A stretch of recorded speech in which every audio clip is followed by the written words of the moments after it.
تناؤ کے شکار ہو جاتے ہیں یا ڈپریشن کے شکار ہو جاتے ہیں، اور اس کی روک تھام کے لیے آپ کے پاس کوئی اور وسیلہ نہیں ہو سوائے اس کے کہ آپ دوائیوں پہ انحصار کریں، تو اور آپ اکیلے بھی ہو. تو میں اس زمانے میں اکیلا بھی تھا اور بہت سے مسائل میں گرا ہوا تھا. میں آپ کو بتا دوں، پورے مجھے پتہ ہے کہ میری یہ بات جو ہے پورے ملک تک، تمام لوگوں تک جائے گی، لیکن آپ کے پرینکس نے ہمیں زندگی میں واپس لائے. بہت دور ہم جا چکے تھے، اور میں کبھی کبھار اپنے بچوں کو کہتا بھی ہوں، میں کہتا ہوں کہ شاید آپ کے اوپر اگر باپ کا سایہ ہیں تو یہ اس شخص کے طفیل ہیں. یہ آپ کو ادراک ہی نہیں ہے کہ یہ ٹینشن جو ہے، یہ ڈپریشن جو ہے، یہ کتنی مہلک بیماری ہے. اور اس وقت یہ 7 سال ہوئے ہیں کہ میں نے کوئی اینٹی ڈپریشن گولی نہیں لی ہے، نہ پھر کبھی ٹینشن میرے نزدیک پت کا ہے، یعنی نزدیک آنے ہی نہیں دیا. اتنا اعصابی طور پہ مینٹلی میں مضبوط ہوا کہ اب جو ہے بہت، اللہ نہ کرے لیکن بہت بڑے سے بڑا ضیاع یا نقصان جو ہے نا، وہ مجھے کسی ڈپریشن یا ٹینشن میں نہیں لے جا سکتا ہے. واہ واہ مروت صاحب، یہ آپ کا بڑا پن ہے. اور میں نے ایک بات کی تھی معزز خواتین و حضرات کہ شہرت جو ہے نا، یہ شیرنی کا دودھ ہے، اسے صرف شیر ہی ہضم کر سکتا ہے. شیر بھائی کے نام کے ساتھ شیر بھی لکھا ہے.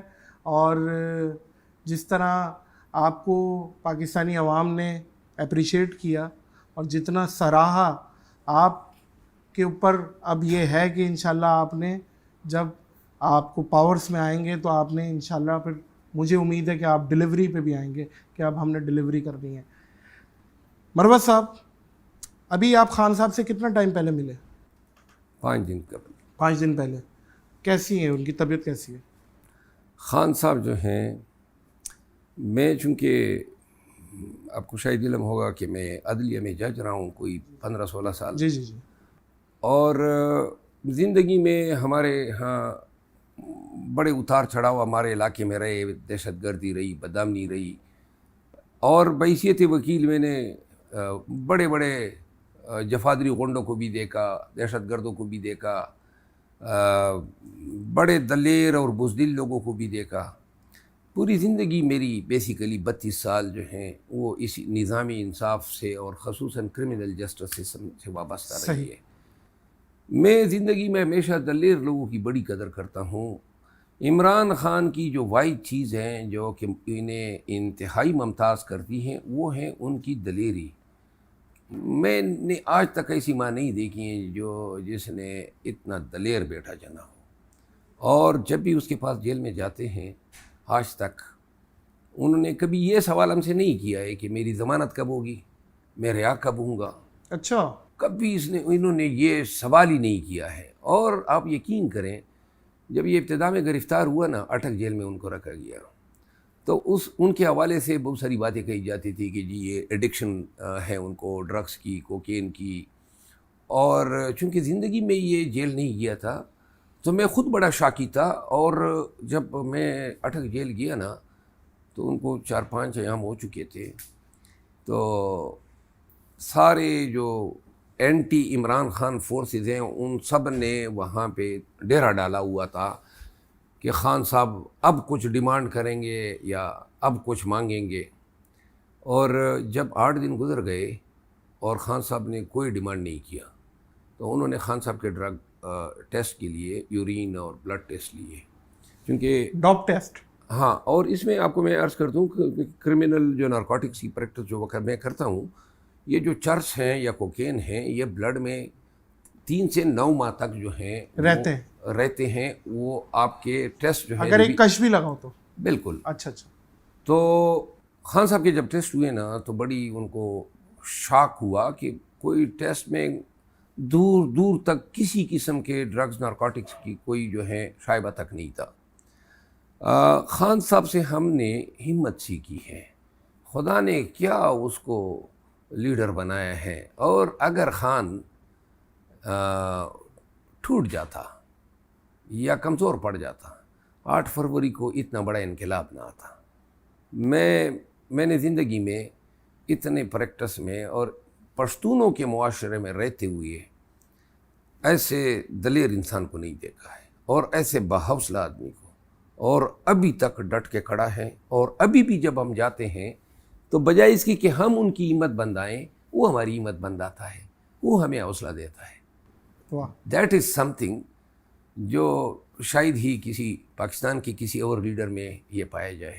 خان صاحب کے علاوہ بسائڈز عمران خان آپ کا فیوریٹ لیڈر کون تھا یا کون ہے، اگر ان کے علاوہ اگر آپ دیکھتے ہیں؟ نہیں، میں نے تو لیڈر کی اصطلاح جو ہے نا اور تعریف، وہ تو خان صاحب کو دیکھ کے میں سمجھاؤں کہ لیڈر تو یہ ہوتا ہے. اگر کوئی لیڈر کیونکہ آپ اکثر بے نظیر صاحبہ کی بھی بہت تعریف کرتے ہیں. بے نظیر آن بھٹو، ریکارڈ. دیکھیں بے نظیر بھٹو صاحبہ شہید محترمہ نے بڑی اسٹرگل کی اپنی زندگی میں، بڑی تکالیف اس خاندان نے اٹھائی، اور پھر جو ہیں ان کو شہادت نصیب ہوئی. لیکن وہ جو ان کا گزر جانا تھا نا، اس نے پاکستان میں بڑے لوگوں کے دلوں میں اس خاندان کے لیے، ان کی اولاد کے لیے محبت رحم یہ جگہ بنائی ہوئی ہے.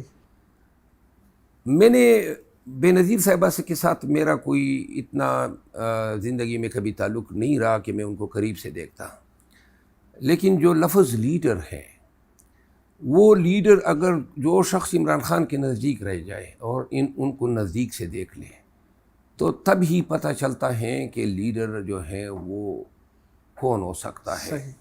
انتہائی رسپیکٹ ہے میری محترمہ بے نظیر بھٹو صاحبہ کے لیے. اس کی اسٹرگل کو، اس کی جدوجہد کو میں بڑی ستائش کی نظر سے دیکھتا ہوں، اور کمال کی ایک خاتون گزری ہے.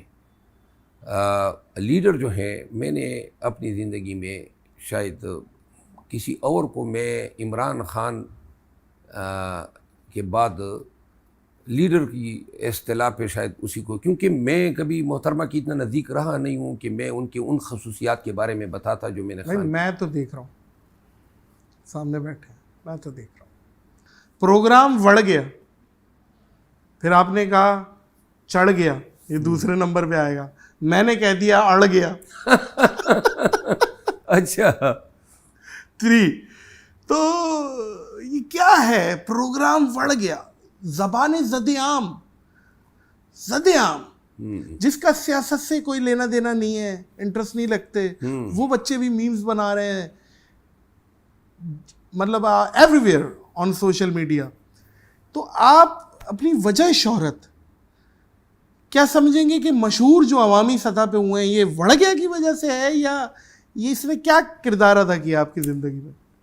جو یہ لفظ ہیں بڑھ گیا، یہ سرائکی کا میں نے سیکھا تھا. ورنہ میں ڈی خان میں تعینات رہا ہوں بحیثیت جج. لوگ معذرت کے ساتھ لوگ یہ بھی بولتے ہیں غیر پارلیمانی جملہ ہے، حالانکہ یہ تھا بولے جانے سے پہلے غیر پارلیمانی تھا. اچھا مجھے نہیں لگتا. اچھا میں آپ کو بتاؤں نا، ہوا یہ کہ یہ میں نے ڈی خان میں سیکھا تھا، اور میں نے بولا کبھی نہیں تھا، وہ ذہن میں تھا، کہیں کسی خانے میں یہ پڑا ہوا تھا. تو اس عباسی صاحب وہ صحافی تھے جس نے یہ سوال کیا کہ وہ پروگرام کا تو آپ کو پتہ ہوگا، جو پروگرام تھا جس کے بارے میں یہ سوال کیا ہے، یہ آپ کو علم نہیں ہے.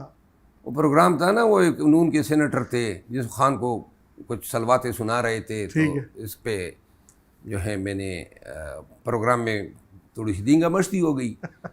تو وہ مجھ سے سوال کر رہے تھے کہ پھر پروگرام جاری رہا؟ تو میں نے کہا نہیں، پروگرام کدھر جاری رہا، پروگرام تو بڑھ گیا. یہ جو میں نے بات کی نا، اب جس وقت یہ لفظ بڑھ گیا میں نکال رہا تھا نا، اس وقت کہیں کسی ذہن کے خانے میں کہیں یہ لہر ابری کہ بھائی کہیں بلو دا بیلٹ لفظ تو نہیں نکال رہے ہو، لیکن تب تک نکل چکا تھا، منہ سے نکلی بات پر آئی. ہاں اب جب نکل گیا نا، تو میں نے تو آپ کو پتہ ہے، یو نیور نو کہ کس چیز پہ اتنا بڑا رد عمل اور لوگوں کا جو ہے اس کے پیچھے پڑ جانا اور پھر وائرل ہونا اور پھر اتنا زیادہ، مجھے کبھی اندازہ ہی نہیں تھا اور نہ میں ریموٹلی توقع کر سکتا تھا. بھئی ہمیں آپ اتنا دیکھتے تھے تو یہ ایک چیز تو آپ کے اندر آ گئی کہ بس بول دیا تو بول دیا نا. ہے نا, وہ ایک دفعہ تو ہو گیا سو ہو گیا, ہو گیا, اس کے بعد تو بات ہو گئی. اچھا, اب جب یہ لغت میں اس زمانے میں نے پھر پوچھا سرائیکی زبان سے اور پنجابی دانوں سے پوچھا کہ بھئی آپ اپنی زبان میں اس کی کیا اصطلاح یا مفہوم لیتے ہیں, تو ابتدا میں میری افسر شکنی ہوئی کہ جی یہ تو بڑا نگیٹیولی استعمال ہوتا ہے, لیکن 7 ماہ گزرنے کے بعد یا وہ اس لفظ کو لغت میں اپڈیٹ کر دیا گیا. اب اس کی 7-8 جو ہیں میننگز ہیں, معنی بن گئے ہیں. اور میرا خیال ہے کہ چونکہ میں پٹھان ہوں, پشتون ہوں, اور پشتون کی زبان سے پنجابی یا سرائیکی کے اس لفظ کی ادائیگی پنجابیوں کو بڑی بھا گئی, اور انہوں نے پھر اس کا چھس لینا شروع کیا, اور وہ جو ہیں پھر لوگوں نے میمز بنانے شروع کیے. بہرحال جو بھی ہیں, جب بھی جدھر بھی ایئرپورٹ پہ آج بھی لوگوں نے مجھے کہا جی پتہ نہیں لوگوں کو کیا پڑی ہے, جب بھی کوئی ملتا ہے نا یہ ایک دفعہ تو کہہ اڑ گیا, او بھائی کیوں کہوں, میں کوئی جوکر تو نہیں ہوں, ایک دفعہ کہہ دیا سو کہہ دیا. لیکن لوگ تقاضے کرتے ہیں, پتہ نہیں ان کو اس میں کوئی مزہ آتا ہے, جو بھی ہے وٹ ایور. لیکن اس چیز پہ میں خوش ہوں کہ چلو قوم کو کوئی چیز جو ہے وہ جگالی کرنے کے لیے تو ملی گئی. جگالی کرنے کے لیے تو ملی گئی, نہیں بالکل ایسا ہی ہے. بات یہ ہے کہ سم ٹائم ایسی چیز نکل آتی ہے منہ سے جو کہ یہاں اور یہاں بیٹھ جاتی ہے لوگوں میں. اور اکثر میں نے بڑے بڑے لوگوں کو, انجینئر صاحب ہیں محمد علی مرزا, وہ بھی وڑ گیا کر رہے ہوتے ہیں. آپ کی ظاہر ہے وہ نکلی ہوئی چیز ہے, تو پھر اب یہ اپڈیٹ ہو گیا ہر جگہ. اور اچھا, کیونکہ آپ کی پارٹی میں خوبصورتی ذرا ہائی لائٹ ہے, کیونکہ خان صاحب خود خوبصورت, پھر اس کے بعد آپ خوبصورت, اور پھر اور بہت ساری خواتین بھی خوبصورت ہیں. تو خوبصورتی کا کیا کوئی خاص تعلق ہے, اس سے پرائرٹی ملتی ہے؟ کوئی ذرا گڈ لکنگ آدمی ہوتا ہے کہ یار اسے آگے پروموٹ. ویسے برا نہ مانے, آپ مجھے بیوٹی کانشیس بہت لگتے ہیں.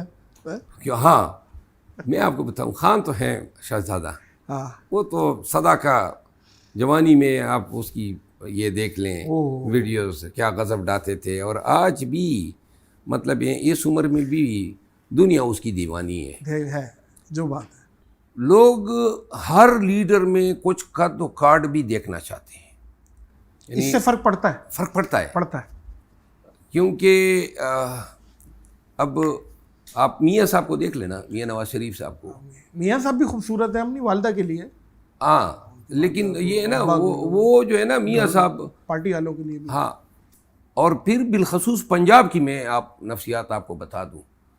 پنجاب میں جو ہیں یہ نفسیاتی طور پہ لوگ جو ہیں جس سے اٹیچمنٹ ڈیولپ کرنا چاہتے ہیں نا, وہ چاہتے ہیں کہ وہ قد کاٹ کا صحیح ہو, گڈ لکنگ ہو, اور تب بھی پھر اس کو کسی مرتبے پہ سرفراز کرتے ہیں. خان صاحب کو یہ ساری چیزیں وراثت میں ملی تھی, خوبصورتی, پھر ایک ہیرو تھے اپنے طور پہ نوجوانی سے, کرکٹ دنیای کرکٹ بھائی وہ تو ابھی تک شادی کی پروپوزلز آتی ہیں انہیں. اب آپ یہ دیکھیں نا, اتنی لڑکیاں دیوانی ہیں بھائی, اس میں کوئی شک نہیں ہے نا, اس میں کوئی شک نہیں ہے. بہرحال پاکستان تحریک آپ حسن پرست ہیں یا نہیں, دل پھینک ہیں یا نہیں ہے, کس طریقے کے آدمی ہیں, رومانٹک آدمی ہیں, کیا ہیں وہ, ہیں تھوڑا سا ریزرو رہنے والے یا سنجیدہ آدمی ہیں؟ دل پینک, حسن پرست اور سنجیدہ, یہ 3 علیحدہ اصطلاحیں ہیں جو ڈفرنٹ مفہوم رکھتے ہیں. دل پینک یا ٹھرکی یہ الگ چیز ہے, یہ ایک ہی ہے, تقریباً ایک چیز ہے. دل پینک یا ٹھرکی فرسٹ کزن ہے آپس میں, ٹھرکی سمجھ لیں کہ فرسٹ کزن ہے. اور وہ مطلب یہ ہے کہ مطلب ٹھرکی تو وہ ہے کمرہ سونگ کے بتا دے گا اندر کتنی خواتین ہیں. دس از دا ڈیفینیشن. نہیں, یہ تو پھر بغیر ٹھرکی ہوگی, یہ والا بغیر ٹھرکی. ہاں, جو صرف سونگنے پہ, دیکھیں کوئی تفریق تو ہونی چاہیے نا, ٹھرک کے لیے بھی کوئی معیار ہونا چاہیے. اب یہ تو نہیں ہے کہ صرف سونگ کے بتا دی. خاتون ہونے کے لیے پھر ٹھرک کی حص کا بیدار ہونا جو ہے نا, یہ پھر ٹھرک نہیں ہے. ایک سائلنٹ ٹھرکی ہے, وہ میں بتاتا ہوں آپ کو. سائلنٹ ٹھرکی کیا ہے؟ اب جیسے مثال کے طور پہ یہ خاتون ہے خوبصورت سی, اب یہ دیکھیے گا دس از سائلنٹ ٹھرکی. اچھا, آپ نے دیکھا وہ یدھ ہو گیا, یہ والا بھی ہے. تو کیا ہے معاملہ؟ میں اپنی ذات کے حوالے سے یہ تو کہہ سکتا ہوں کہ میں شاید گزشتہ 20 سالوں سے تو ٹرکی نہیں ہوں. ٹرکی نہیں ہے؟ 20 سالوں سے. 20 سال پہلے تھے؟ 20 سال پہلے نوجوان تھے یا جوان تھے. تو اس دور میں آپ کو پتہ ہے اتنی آپ کی سمجھ بوجھ بھی اتنی نہیں ہوتی ہیں اور آپ لاپرواہ ہوتے ہیں. لیکن 20 سالوں سے میں یہ اپنے بارے میں کہہ سکتا ہوں کہ میں البتہ خوبصورت چیز کو یا خوبصورت شکل کو پسند کرنا یہ 99% انسانوں میں اللہ نے یہ حص ڈالی دی ہے مردوں میں خاص طور. میرے خیال ہے خواتین بھی اس سے بالاتر نہیں ہے. ہاں, تو خوبصورت خاتون ہو یا مرد ہو, اس کے لیے لائکنگ جو ہے ہر انسان کے دل میں پیدا ہوتی ہے بلا تفریق کے. اور تیسری جو آپ نے بات کی, ایک تو ٹرکی دل پینک سنجیدہ. ہاں سنجیدہ جو آپ نے کہا, میرے اپنے اس میں اب چونکہ جس ملازمت سے وابستہ تھے اور پھر جس پیشے سے وابستہ ہیں اور پھر اب جس سیاست سے وابستہ ہیں, اب یہاں پہ ہمارے لیے شب و روز گزارنا اس طرح ہیں جیسے مسجد کا امام ہوتا ہے, کیونکہ ہم چھوٹی سی چھوٹی غلطی بھی افورڈ ہی نہیں کر سکتے ہیں. پوری دنیا کے کیمرے, پوری دنیا کی جاسوسیاں, موبائل, ہر قسم کی ہیکنگ, ٹریکنگ, یہ ساری چیزیں ہماری جاری ہوتی ہیں. اور مجھے علم ہے کہ کوئی چھوٹی سی غلطی کا بھی مطلب افورڈ کیا جانا, تو لہٰذا بائی ڈیفالٹ اب کوئی چیز نزدیک نہیں آ سکتی ہے. میاں صاحب وزیر اعظم خود کیوں نہیں بنے؟ شہباز شریف صاحب کو بنا دیا. ابتدا میں 2 تھیوریز تھیں. ایک تھیوری تو یہ تھی, اور جو زیادہ کہ 17 سیٹیں آئی نون کی, اور 17 سیٹوں پہ جو ہیں انہوں نے یہ مینڈیٹ چوری کیا فارم 47 کے ذریعے. میاں صاحب جو تھے الیکشن سے ایک روز قبل انہوں نے تمام الیکٹرانک اور پرنٹ میڈیا میں اشتہارات دیے اور لکھا جی کہ کون آ رہا ہے, نواز شریف وزیر اعظم آ رہا ہے. صحیح. جب سے وہ لندن سے آئے تھے یہی ان کی کیمپین تھی, وزیر اعظم نواز شریف لوگوں کے ذہن میں بٹھانا چاہتے تھے. لیکن ہوا یہ کہ اچانک نواز شریف کے بجائے شہباز شریف وزیر اعظم بن گئے. اب یہ کوئی اتنا چھوٹا مسئلہ نہیں ہے کہ وہ بن گئے, یہ بن سکتا تھا وہ نہیں بن سکتا تھا. اس کے پیچھے فرسٹ تھیوری یہ ہے کہ میاں صاحب نے کہا, جس کا ہمیں شاید اتنا یقین نہیں تھا, انہوں نے کہا جی کہ بھی مینڈیٹ تو لوگوں نے مجھے دیا نہیں ہے, تو یہ 17 سیٹیں اس دفعہ دی ہیں, اگر میں اس مینڈیٹ پہ بیٹھ گیا اور وزیر اعظم بن گیا تو شاید میری پارٹی ختم ہو جائے, تو لہٰذا میں نے نہیں بننا ہے. مجھے سادہ اکثریت بھی مل جاتی تو میں کرتا. اصل واقعات یہ ہیں کہ میاں صاحب کا لایا جانا, ان کے مقدمات کا ختم کیا جانا, ان کی بیٹی کے مقدمات کا, ان کے بھائی کے مقدمات کا, زرداری صاحب کے مقدمات کا, یہ سب ایک گرینڈ لندن پلان کا حصہ تھا. لیکن جب الیکشن ہوئے اور 8 فروری کو نتائج یہ آئے, میاں صاحب کی شیڈول ڈکلیئرڈ وکٹری سپیچ انہوں نے رکھی تھی 11 بجے, اس نے ماڈل ٹاؤن میں سپیچ کرنی تھی, لیکن رات کے 10 بجے کے بعد, 8 فروری کی رات 10 بجے کے بعد آپ لائیو ٹرانسمیشن دیکھ لیں, آپ کو نون اور پیپل پارٹی کا کوئی بھی بندہ نہیں ملے گا, کیونکہ ان کو نتائج مل گئے تھے اور وہ سب غائب ہو گئے تھے. اور صبح کے 9 بجے تک ان کا کوئی لیڈر موجود نہیں تھا اسٹوڈیوز میں, کیونکہ دے گاٹ دا ریزلٹس. تو میاں صاحب جو ہیں, اب دوسری جو تھیوری وہ یہ ہے کہ میاں شہباز صاحب جو ہیں وہ ڈچ کر گئے اپنے بھائی کو, اور وہ سیریسلی, ہاں, اور وہ چونکہ زیادہ قابل قبول ہیں, میاں صاحب کے بارے میں یہ کہا جاتا ہے کہ وہ پھر بھی اڑی کر جاتے ہیں, تو لہٰذا, اور شہباز شریف صاحب جو ہیں اس معاملے میں پھر بڑے کوآپریٹو ہیں.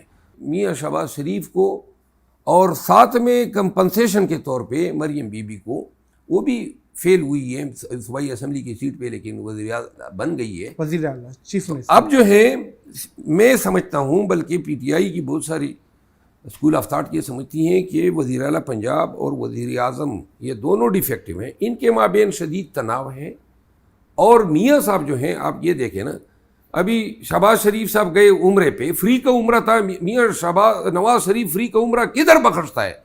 وہ فری کی عمرے پہ ان کو نہیں لے جایا گیا، ٹھیک ہے نا جی، فری کے عمرے، یعنی میاں نواز شریف فری کا عمرہ چھوڑ دے۔ دوسری بات یہ ہے کہ میاں نواز شریف کو کسی نے سنا ہے کوئی 15-20 دنوں میں؟ اس کی تو لگتا یہ ہے کہ شاید یہ نظر بند کہیں نہ ہو، کیونکہ اب اس کو دکھایا گیا اس دن تنور پہ گیا ہے روٹی کی قیمت پوچھنے۔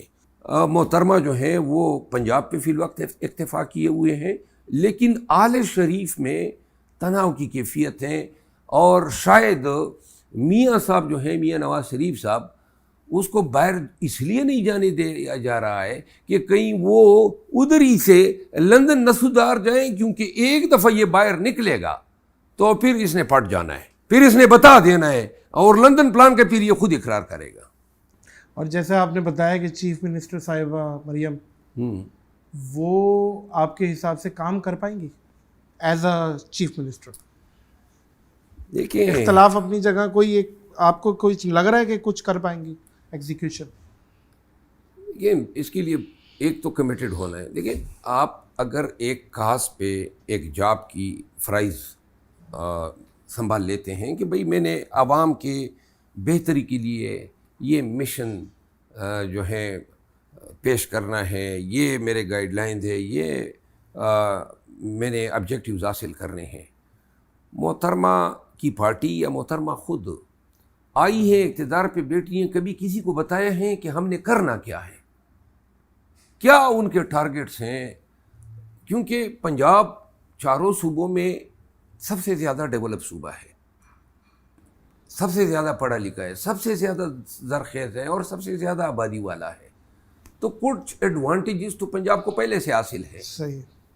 لیکن محترمہ سے یہ توقع رکھنا کہ وہ پنجاب کی سیاسی تاریخ میں اپنا نام کوئی ریکارڈ کرائے گی، یہ اس لیے ممکن نہیں ہے کہ نہ تو اس کے پاس مینڈیٹ ہے عوام کا کہ وزیر اعلیٰ بنے، نمبر 1، یہ تو زبردستی کی بنائی گئی وزیر اعلیٰ ہے جو عوام نے نہیں چنی ہے، نمبر 1۔ نمبر 2 بات یہ ہے کہ زیادہ تر آپ دیکھیں ٹک ٹاک پہ ان کا زور ہے، یعنی کہ وہ ان کی اسپوک پرسن کہتی ہیں کہ محترمہ 800 روپے کا سوٹ پہنتی ہے، 800 روپے کا سوٹ، یعنی 15 لاکھ 20 لاکھ روپے کی تو یہ سینڈل اور شوز پہنتی ہاں، ہے۔ وہ آج کل کمپیریزن آ جاتا تصویر کے ساتھ لگا کے نیچے ڈالر کی پرائز لگا دیتے ہیں کہ اتنی کی، اور 15-20 لاکھ روپے کی تو یہ 2 پرس تبدیل کرتی ہیں دن میں، آگے سے اوپر سے 800 روپے کا سوٹ لاہور میں ملتا کہاں ہے؟ مطلب لاہور میں ملتا کہاں ہے؟ اور پھر آپ ان کی وہ جو 2 ان کے ساتھ پھرتی ہیں خواتین، 800 شاید ڈالر تو نہیں کہہ رہی تھی، نہیں جھوٹ بول رہی تھی، 800 روپے کا سوٹ، اور وہ بھی مریم بی بی جو ہیں خریدے، مطلب ایک ایسی چیز بتائے نا جو عقلی طور پہ۔ بہرحال محترمہ جو ہے تاریخ میں یہ پیشن گوئی کر رہا ہوں، دیکھیں ایک تو ان کے پاس قابلیت نہیں ہے، کچھ کمپیٹنسی ہونی چاہیے نا، کچھ آپ کے پاس ایک لائن آف ایکشن ہونا چاہیے، کچھ آپ کا ویژن ہونا چاہیے، کچھ آپ نے پہلے بتایا ہوا ہوتا ہے کہ میں پڑھے لکھے پنجاب کو مزید کن کامیابیوں سے ہمکنار کر سکتی ہوں، تو اس پہ تو وہ خاموش ہیں۔ یہ سب سے پہلا کام انہوں نے کیا کہ رمضان میں انہوں نے تیلے آٹے کے تقسیم کیے، اور آٹے کے تیلے پہ انہوں نے چسپا کر دیا میاں نواز شریف کی تصویر، اور اوپر لکھ دیا رہبر۔ تو لہٰذا جن کی سوچ یہاں تک ہو، ان سے یہ توقع رکھنا کہ وہ پنجاب کو ترقی سے یا مزید ترقی سے ہمکنار کرے گی، یا بس ہے۔ جو لوگ پی ٹی آئی چھوڑ گئے ہیں کیا وہ دوبارہ جوائن کریں گے؟ جو چھوڑ گئے، جو ہوا ہو گیا، لیکن آپ کو کیا لگتا ہے فیوچر میں کیا جوائن کریں گے دوبارہ؟ جنہوں نے چھوڑا ہے نا، اور جب یہ چھوڑتے گئے نا، تو میں اس وقت خان صاحب باہر تھے، اور ہم ایک دوسرے کے ساتھ بالکل رابطے میں ہوا کرتے تھے، واٹس ایپ پہ یا کال پہ، تو ان تمام کے چھوڑے جانے کے لمحات مجھے یاد ہیں، اور خان صاحب کا ریئیکشن بھی یاد ہے، اور اس کے بعد ابھی تک یہ باتیں ہماری بھی ڈسکس ہوتی ہیں کہ ان کا کیا فیوچر ہوگا جو واپس آنا چاہتے ہیں۔ تقریباً کم و بیش 99% لوگ واپس آنا چاہتے ہیں، اللہ 99%۔ اچھا، کون سا ایسا بندہ تھا جس پہ خان صاحب بھی پریشان ہو گئے، یار یہ چھوڑ گیا؟ میرا خیال ہے اسد عمر کے پریس کانفرنس سے وہ بڑے مایوس ہوئے تھے، ہاں کیونکہ اسد عمر جو ہیں وہ شاہد خان صاحب بڑی ذمہ داریاں ان کو دے گئے تھے، سیکرٹری جنرل تھے ہمارے، اور ہماری بھی توقع نہیں تھی نا، کیونکہ ہم روزانہ اسد عمر صاحب کے ساتھ پھرا کرتے تھے ان کے کیسز میں، پارٹی کے معاملات میں۔ آل آف اے سڈن انہوں نے جو ہے پریس کانفرنس کر دی اور انہوں نے کہا میں پارٹی سے استعفیٰ دیتا ہوں۔ میں آپ کو آپ کے توسط سے آپ کے ناظرین کو بتانا چاہتا ہوں کہ پاکستان تحریک انصاف کی بڑی ہی سٹینجنٹ پالیسی ہے۔ خان صاحب سے جو ہم نے سنا ہے اور جو ہمیں لگتا ہے، خان صاحب سمجھتے ہیں کہ یہ لوگ اگر ڈٹ جاتے، جو پی ٹی آئی کا فیس تھے، اور یہ ڈٹ جاتے اور پارٹی نہ چھوڑتے، تو شاید پارٹی کی دیگر لیڈرشپ کو، ورکرز کو اتنی فستائیت، ظلم و جبر سے نہ گزرنا پڑتا۔ تو لہٰذا 3-4 لوگوں کے بارے میں تو میں کہہ سکتا ہوں کہ خان صاحب کے دل میں سافٹ کارنر ہے، اور شاید پارٹی کے جو مستند اور قیادت ہیں، اب خان صاحب نے ایک کمیٹی بنا دی ہے، موسٹ پاورفل کمیٹی، میں خود بھی اس کا ممبر ہوں، پولیٹیکل کمیٹی، اور خان صاحب نے تقریباً یہ تمام معاملات جو ہیں وہ اب پولیٹیکل کمیٹی کو تفویض کیے ہیں کہ وہ اس کو دیکھ لیں کہ کیا۔ لیکن 3-4 لوگوں کے بارے میں کہہ سکتا ہوں کہ ان کے مجھے بڑے برائٹ چانس ہیں، لیکن بڑی ہی سخت پالیسی ہوگی، 3-4 سے شاید یہ تعداد بڑھے گی ہی نہیں۔ کبھی ایسا ہوا ہے کہ آپ کی مقبولیت کی وجہ سے پارٹی میں ہی مخالفت ہو گئی ہو کہ یار اتنی مقبولیت؟ بالکل ہے، رہی ہے، ہاں مجھے یہ گلہ ہے اپنے پارٹی کے دوستوں سے۔ یہ حالانکہ آپ کا تو لینا دینا ہے ہی نہیں، یہ تو اللہ ڈالتا ہے۔ میرا دیکھیے، میں آپ کو عرض کروں، سیاست جو ہے نا، یہ چونکہ میں عملی سیاست میں تو کبھی تھا ہی نہیں، میں تو بنیادی طور پہ ایک پروفیشنل وکیل تھا۔ یہ تو میں نے سیاست کا یہ رخ دیکھا کہ سیاست میں آپ نے آگ اوپر چڑھنا ہے نا، تو جو اوپر چڑھا ہوا ہے اس کو کھینچو گے تو اس کی جگہ اوپر چڑھو گے۔ یہ دیکھیں، یہ سیاست ہے۔ مطلب اپنے دکھوں سے دکھی نہیں ہے، دوسرے کا سکھ دیکھ کے دکھی ہے۔ پالیٹکس میں یہ ڈرٹ بہت زیادہ ہے، یہ سازشیں، اور یہ میں آپ کو بتاؤں بچکانا پن ہے، بچکانا پن۔ میں آج کراچی آیا ہوں، چھچورا پن بھی۔ اب میں آپ کو مزے کی بات سناؤں، آج کراچی آیا ہوں نا، اب ہماری جو پارٹی میں 4 مطلب مختلف قسم کے دوست احباب، ایک کہتا تھا فلاں کے پاس نہ جاؤ، دوسرا کہتا تھا فلاں کے پاس جاؤ، تیسرا کہتا ہے کھانا فلاں کے پاس کھاؤ، اور جس کے پاس میں جا رہا تھا بقایا جو ہیں وہ ناراض ہو گئے کہ جی اس کے پاس کیوں جا رہے ہو۔ یعنی کہ گروپ بندیاں، سازشیں، تناؤ، ایک دوسرے کے ٹانگ کھینچنا، یہ سیاست میں ہے۔ اور میں خود ذاتی طور پہ سمجھتا ہوں کہ کم عقل اور بے وقوف لوگ ہوتے ہیں جو اپنا وقت ان چیزوں پہ صرف کرتے ہیں۔ تو بہرحال میرا پارٹی میں یہ مسئلہ رہا ہے، اور میں نے اب اللہ پہ چھوڑ دیا ہے۔ اب پہلے میں بڑا ریئیکٹ کرتا تھا، میں جو مجھے پتہ چلتا تھا کوئی میرے خلاف یہ سازش کر رہا ہے، آگے سے میں پیچھے پڑ جاتا تھا، اور یوں کر کے 6-7 لوگوں کے ساتھ تو ہم نے ان کی بھی بینڈ بجائی۔ پھر اس کے بعد خان مجھے کہتا تھا، خان صاحب کہتے تھے شرف افضل اگنور کیا کرو، میں اپنی مثالیں دیتا تھا، تو میں ابتدا میں ان کی شارٹ ٹیمپر ہیں، ڈانٹتے ہیں۔ میں بعض اوقات شارٹ ٹیمپر ہو جاتا ہوں اگر کوئی انتہائی غلط بات سن لوں، صحیح ہے، تو پھر اس وقت پیشنس لوز کر جاتا ہوں۔ نہیں، شارٹ ٹیمپر ہونا کوئی غلط بات نہیں ہے، ہر انسان ہوتا ہے، غلط بات تو نہیں ہوتی برداشت، لیکن یہ ہے کہ آپ کے اندر جو ہرس ہے کامیڈی کی اور جو مزہ ہے وہ باقاعدہ محسوس ہوتا ہے اور وہ نظر آتا ہے۔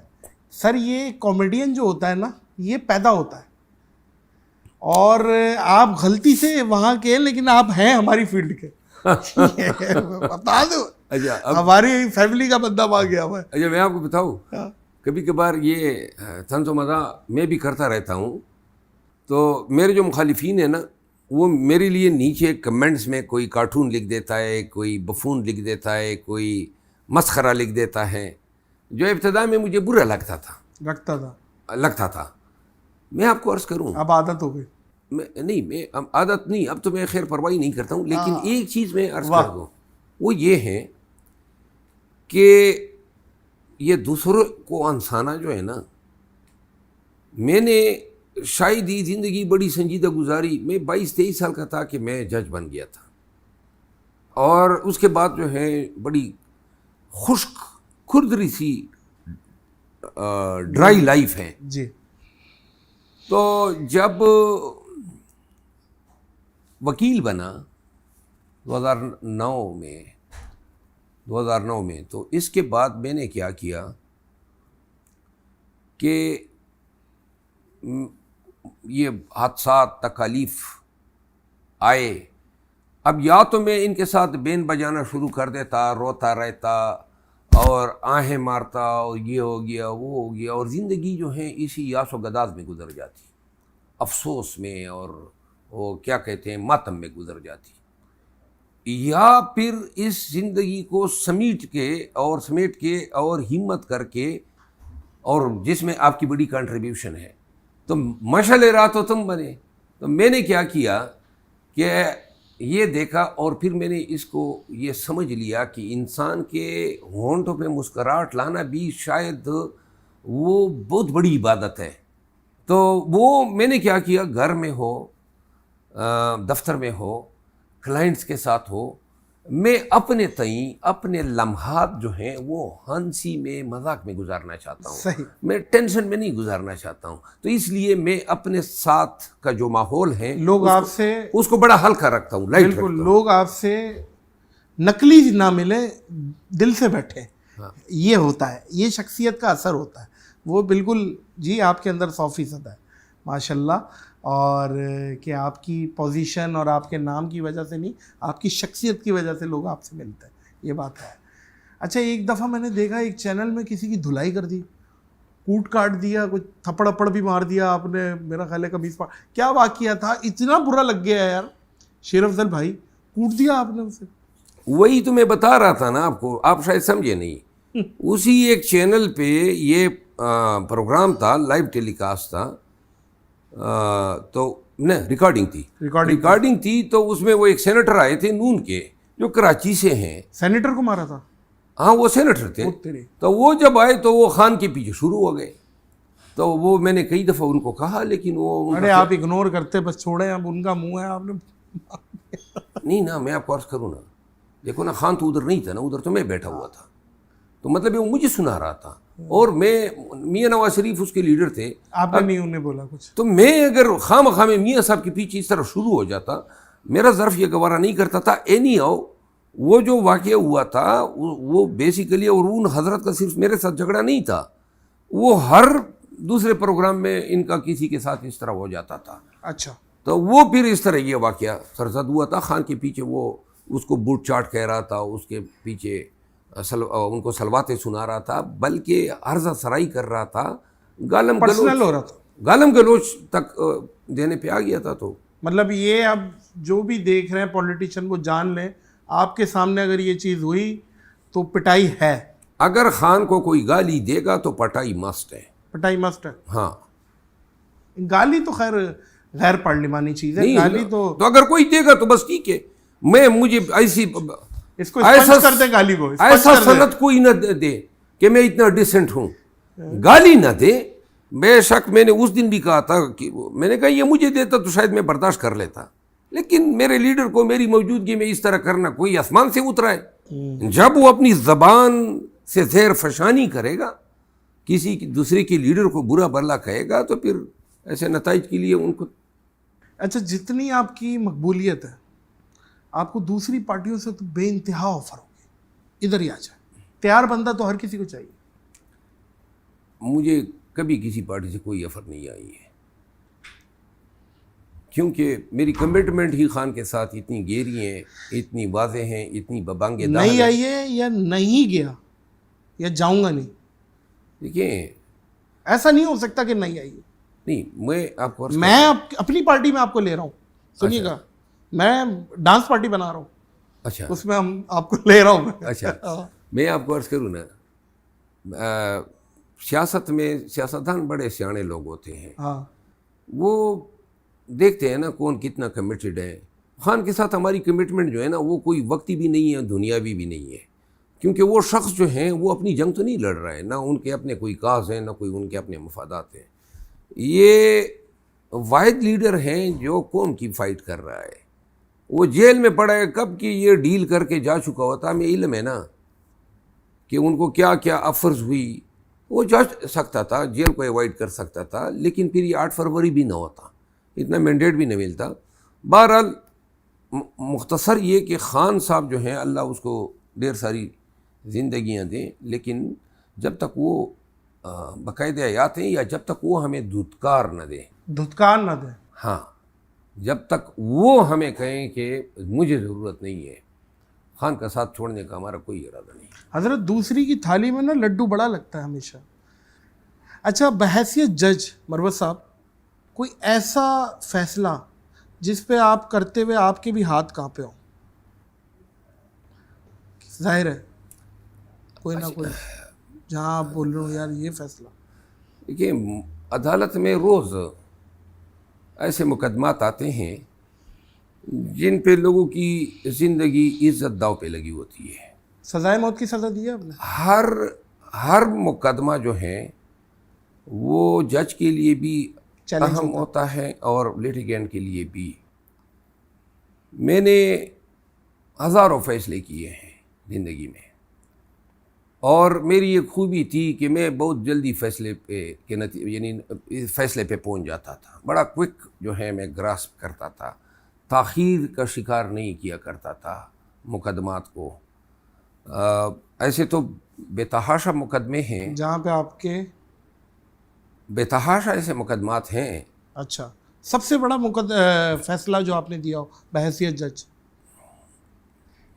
بہت سارے دیے ہیں، میں نے کہا نا کہ، لیکن میں آپ کو ایک واقعہ میں عرض کر دوں گا. دیر میں میری تقرری تھی تو ایک مقدمہ میرے سامنے آیا. اس میں ایک شخص جو تھا اس کا ایک ہاتھ کٹا ہوا تھا. اچھا. اور اس نے ہاتھ کاٹے جانے کا مقدمہ جو ہے دوسرے شخص پہ کیا تھا. کسی نے کاٹا ہے ہاتھ؟ اس کو گولی لگی تھی صحیح. اور گولی کے نتیجے میں زہر پھیل گیا تھا تو اس کا ہاتھ کاٹ دیا گیا، اس کا ہاتھ کاٹ دیا گیا. صحیح ہے. تو میں نے اس شخص سے پوچھا کہ یہ واقعات کیا ہیں. اب شارٹ سے میں بتا دوں، یہ جو شخص تھا جس کا ہاتھ کاٹا گیا تھا، مجھے یاد ہے اس کا نام پھمبا گل تھا. تو وہ بتاتا ہے کہ اس کی 2 بیویاں تھیں اور چھوٹی بڑی میں بنتی نہیں تھی. صحیح ہے. ایک کی بیٹیاں تھیں 4-5 اور دوسرے کے بیٹے تھے. جو بڑی تھی اس کے بیٹے تھے اور چھوٹی کی بیٹیاں تھیں. تو وہ چھوٹی جو ہیں وہ چلی گئی سسرال. تو پیچھے سے جو سوتن تھی اس نے ہوا اڑا دی، کیونکہ شور کہیں باہر گیا ہوا تھا کہ جی وہ تو گھر آئی نہیں ہے، غائب ہو گئی ہیں. گویا ان کے خلاف بھاگنے کا کوئی شوشہ چھوڑ دیا. تو وہاں لوگوں نے لشکر بنا لیا اور لشکر کے نتیجے میں وہ گئے اور اس خاتون اور ان کی بچیوں کو اپنے باپ کے گھر سے اٹھا لائے. اتنے میں وہ ہاتھ کٹا جو تھا وہ بھی آ گیا، یعنی جو اس کا شوہر تھا. تو لوگ فیصلہ کرنے بیٹھ گئے کہ اب اس کا کیا فیصلہ کریں. تو فیصلہ جب ہو رہا تھا، یہ لوگ سن کے حیرت میں مبتلا ہوں گے، لیکن مجھے یاد ہے یہ سن 97 کی بات ہے، 97. تو انہوں نے کہا، ایک نے کہا جی کہ یہ جو 3-4 لڑکیاں ہیں اس میں سے ایک لڑکی تانے کچہری کی ملکیت ہوگی، ایک لڑکی جو ہیں فلاں ملک یاقوت خان، مجھے یاد ہے یاقوت خان تھا، یہ اس کو دی جائے گی. تو میں نے کہا یہ کیا مطلب ہے، تانے کچہری کا لڑکی سے کیا تعلق ہے؟ انہوں نے کہا جی یہ بیچیں گے تو اس پہ جو کچہری کا خرچہ ہوگا، ہاں وہ جو بیچیں گے، وہ جو تانے کچہری کا خرچہ ہوگا وہ اسی سے ہم اٹھائیں گے یا سسٹین کریں گے. تو میں نے کہا پھر کیا ہوا؟ انہوں نے کہا یہ آ گیا پاگل، اور اس نے کہا جی میری بیوی اپنے باپ کے گھر گئی تھی، تو یہ اس میں تم لوگوں کا کیا کام ہے کہ تقسیم کر رہے ہو؟ تو اس پہ کام نے کہا، جو قبیلہ تھا جو لشکر لے کر گئے تھے، اس نے کہا بھائی ہم تو یہ بھاگی تھی تو ہم اس کو واپس لائے ہیں. تو اس نے بندوق اٹھا لیا، اس پہ کراس فائرنگ ہوئی، فائرنگ میں اس کو گولی لگ گئی اور اس کا ہاتھ بھی کٹ گیا. تو اور وہ جو تھی نا بچیوں کی تقسیم اسی طرح ہو گئی تھی، بچیوں کی تقسیم ہو گئی تھی ان کی مرضی کے بغیر. جرگے نے تقسیم کر دیا تھا، فلاں اس کی ہو گئی، فلاں اس کی ہو گئی. بہرحال یہ ایک رونگٹے کھڑا کرنے والا عجیب و غریب واقعہ اپنی نوعیت کا. مروت صاحب شادی پسند کی؟ نہیں، ارینج ارینج تھی. ایک اچھا ایک ہی سے 2 دفعہ کر لی؟ ہاں جی, ایک ہی سے دوسری بھی کر لی؟ ہم میں نے تو اپنی بیوی سے دوسری بھی کر لی نا. دوسری شادی اسی سے کر لی. اچھا یہ ظاہر ہے سپنا ہے ایک بندے کا, پورا تو ہو نہیں سکتا, تو اسی سے دوبارہ. اچھا تو میں تیسری بھی تو اسی سے نہیں, سوچ رہا مجھے ہوں. تو دوسری کا تصور بھی جو ہے نا وہ بلایا ہوا ہے. بلایا ہوا ہے. ہاں میں دنیا بھلا دوں گا. بھائی کیا بات ہے.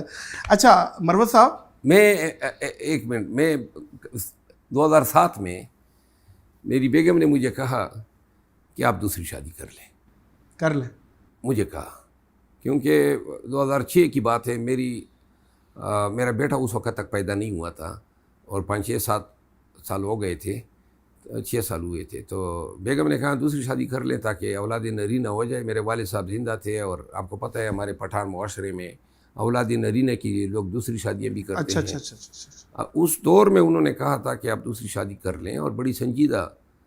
پھر میں نے اسے ٹائم دیا اور ٹائم لینے کے بعد میں نے پھر اس کو سوچ کے بتا دیا. میں نے کہا میں اپنے اولاد کی خوشی کے لیے تم پہ سوتن لانے کا ظلم نہیں کر سکتا ہوں. تو پھر میں نے اس کے بعد جو ہے کیونکہ کسی خاتون کے ساتھ, اور بالخصوص وہ اگر آپ کی شریک حیات ہے, اس کے ساتھ سب سے بڑا ظلم یہ ہے نا کہ آپ اپنی کسی خوشی کے لیے یا اپنی اولاد کی مجبوری کے لیے اس پہ سوتن لے آئے. اس کی بھی ایک ہی زندگی ہے نا.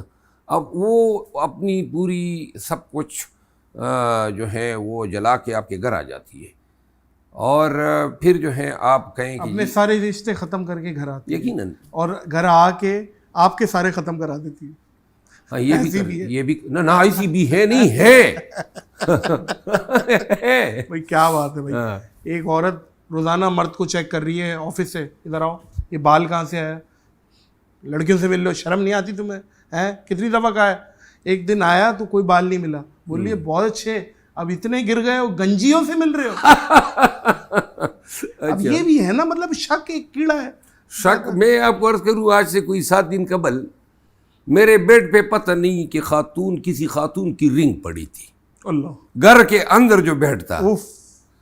اب خاتون کی رنگ تھی یا نہیں یہ بھی مجھے اندازہ نہیں, کیونکہ اس میں کوئی پتھر لگا ہوا تھا. ہاں, وہ رنگ کہاں سے آئی مجھے علم نہیں ہے, لیکن این اس رنگ کا خاتون خانہ کے ہاتھوں لگ جانا جو ہے نا, تو میرا دماغ کھا لیا کہ بھئی یہ رنگ کس نے دی ہے. وہ بھئی میں کسی سے رنگ لینے والا ہوں اور وہ رنگ پھر میں اپنے پلنگ پہ چھوڑنے والا ہوں, بیڈ پہ چھوڑوں گا. یہ شک جو ہے نا, یہ میرا خیال ہے کہ صرف خاتون کا شک جو ہے نا, خاتون خانہ کا شک, وہ صرف فرشتہ موت جو ہیں اسرائیل وہ دور کر سکتا ہے. پوری پی ٹی آئی شاہد افریدی کو ٹرول کر رہی تھی, آپ نے آ کے انہیں سپورٹ کیا اور پھر پی ٹی آئی آپ کو تنقید کرنے لگ گئی کہ بھائی کیوں سپورٹ کیا. یہ کیا واقعہ تھا؟ میں نے سپورٹ نہیں کیا تھا. پھر شاہد افریدی صاحب کے ایک متنازع پوسٹ پہ ان کے خلاف بیان بازی ہو رہی تھی, جس پہ انہوں نے اپنا موقف دیا کہ یہ میرا پوسٹ ہی نہیں ہے, فیک ہے. فیک ہے. اچھا, تو یہ سن کے میں نے پھر اس پہ ٹویٹ دیا. صحیح ہے. اور میں نے ٹویٹ میں شاہد افریدی کو, چونکہ ایک وقت میں پاکستان کا ہیرو رہا تھا, بے شک, تو یہ الفاظ استعمال کیے جو, چونکہ مجھے علم نہیں تھا کہ شاہد افریدی صاحب جو ہیں ماضی میں بھی خان صاحب کے حوالے سے متنازع ٹویٹس کر چکے ہیں. صحیح ہے. یہ مجھے قطعاً علم نہیں تھا کہ یہ ایسی چیکرڈ ہسٹری ہیں, تو شاید میں اپنے اس پوسٹ میں محتاط رہتا. لیکن جب پی ٹی آئی کے جو جوان ہیں ان کے ہاتھوں میرا یہ ٹویٹ چڑھا, تو پھر تو وہ میرے پیچھے لگ گئے. اور چونکہ پھر ان حالات میں نے پھر ان کے باقی ویڈیوز بھی دیکھے, لیکن میں اب بھی یہ سمجھتا ہوں کہ کوئی بھی شخص ہو, قطع نظر اس کے, لیکن جب وہ اپنے بیان کو ڈسون کر دیں تو غلط بیان پہ کسی کو تنقید نہیں ہونی چاہیے. ہاں, تو یہ واقعہ اس طرح ہوا تھا. نہیں بالکل ٹھیک ہے. اور دیکھیں آپ حق اور سچ کی بات کرتے ہیں اور آپ ڈٹ جاتے ہیں, اڑ جاتے ہیں, تو اسی وجہ سے آپ کو عوام پسند کرتی ہے, اور یہ بہت بڑی جرت ہے اور یہ بلڈ میں ہوتی ہے. یہ آپ کے والدین سے آپ کو ملی, اور آپ جو ویسی جو ہمارا پشتو کلچر ہے, میں تو ویسے ہی اس کا دیوانہ ہوں, کیونکہ پٹھان میرا اتنا فین ہے. اور میں, آپ یقین کریں, پشاور پورا قصہ خوانی میرے لیے مفت تھا جب میں گیا, اور مجھے احساس ہوا کہ یار یہ یہاں پہ کیا, وہ لڑائی ہو رہی تھی آپس میں کہ یہاں پلاؤ نادر علی یہاں کھائے گا اور یہاں سنیے کی عصمت, یعنی آپ ادھر بھی چلے گئے اور ہمیں علم نہیں ہے. کاش ہمیں علم ہوتا, کندھے پہ بٹھا کے آپ کو قصہ خوانی پھراتے. اللہ اللہ اللہ, کندھے پہ, واہ واہ واہ. ہوا مرنے کے بعد دوستوں پہ بھاری اس قدر, پہنچا میرا جنازہ کاندھا بدل بدل کر. آئے ہائے ہائے. شیر افضل بھائی, اللہ آپ کو سرخاب کے پر لگائے, اللہ آپ کو زوال نعمت سے بچائے, اللہ آپ کو کوئی غم نہ دے, کوئی غم نہ دے, میری دعا ہے. اور اللہ ہماری بھابھی, بچے آپ کے, ان کا بہترین مستقبل کی دعا کرتا ہوں میں. اور آپ کے آنے کا بہت شکریہ, اور میں مشکور ہوں کہ آپ نے اپنے قیمتی وقت سے وقت نکالا. میں سمجھتا ہوں اس نفسہ نفسی میں سب سے قیمتی چیز کسی کے پاس ہے, وہ ہے اس کا وقت. آپ نے وقت دیا, اور یہ جو آپ جملے بولتے ہیں بڑے بڑے, میرے لیے خاص طور پہ یہ میرے لیے بہت قیمتی ہے, جو کہ میں بھی سنبھال کے رکھوں گا, میری فیملی بھی سنبھال کے رکھے گی, میری ٹیم بھی سنبھال کے رکھے گی, سب رکھیں گے. آپ کے آنے کا بہت شکریہ. میں بہت مشکور ہوں, آپ نے اتنا وقت دیا. اور آج کا دن, یہ رات میرے لیے بڑے ہی تاریخی لمحات ہیں. میں نے آج آپ کے گھر پہ آیا ہوں, میری بڑی خواہش تھی آپ کا گھر, آپ کی ٹیم, آپ کے والد صاحب, آپ کے بھائی, ان سب سے ملوں. میری دلی مراد برائی ہے, اور ہمیشہ سے میں نے آپ کے لیے دعا کی ہے. اور شاید اللہ نے جو آپ کو ترقی کے جو بتدریج ترقی دی ہیں, ان میں ہماری دعائیں ہمیشہ سے شامل رہی ہیں, اور یہ دعائیں آپ کے لیے ہمیشہ رہیں گی, اور تمام اس خلقت کی رہے گی جن کے ہونٹوں پہ آپ ہنسی لاتے ہیں. یہ ایک ایسا احسان ہے, یا آپ یقین کریں, وہ ہنسی کسی کے چہرے پہ لانا, اور پھر ان دکھوں کے مارے ہوئے لوگوں کے ہونٹوں پہ ہنسی لانا. آپ کو علم ہونا چاہیے, اس سے بڑا ثواب کوئی ہو ہی نہیں سکتا ہے. آپ میرے ہونٹوں پہ لائے ہیں, شاید مجھ جیسے ہزاروں لوگوں کے ہونٹوں پہ آپ مسکراہٹ ہے آپ نے بکھیری ہیں. آپ ہماری ہیرو ہیں, اور ہم دل سے آپ کے لیے, آپ کے بچوں کے لیے دعا کرتے ہیں. اللہ آپ کو ہمیشہ سلامت رکھے. اللہ تبارک و تعالیٰ کہتا ہے, مجھ سے اس منہ سے مانگ جس سے تو نے گناہ نہ کیا ہو. ایسا کوئی منہ ہی نہیں ہے. تو اس کا مقصد یہ ہے کہ کسی اور کے منہ سے اس کے لیے دعا نکلے. تو یہ اللہ کو بہت مقبول ہے. دعائیں مانگی نہیں جاتی, لی جاتی ہیں. آپ کا بہت بہت شکریہ شیر افضل مروت بھائی. معزز خواتین و حضرات, اس پوڈ کاسٹ کو پاز کریں گے, کیونکہ بہت اچھی پوڈ کاسٹوں کے لیے میں بولتا ہوں ختم نہیں, پاز کریں گے, اور بشرط صحت زندگی رہی تو اسے کہیں اور ریزیوم کریں گے. آؤ چلو شراب پئیں, رات ہو گئی, تھا جس کا ڈر آخر وہی بات ہو گئی. نقشہ اٹھا کے کوئی دوسرا شہر دیکھیے, اس شہر میں تو سب سے ملاقات ہو گئی. اس اپنے پن کے ساتھ کہ اپنا اور دوسروں کا بہت خیال رکھیے گا. مجھے شیر افضل مروت صاحب کو دیجیے اجازت. اللہ حافظ.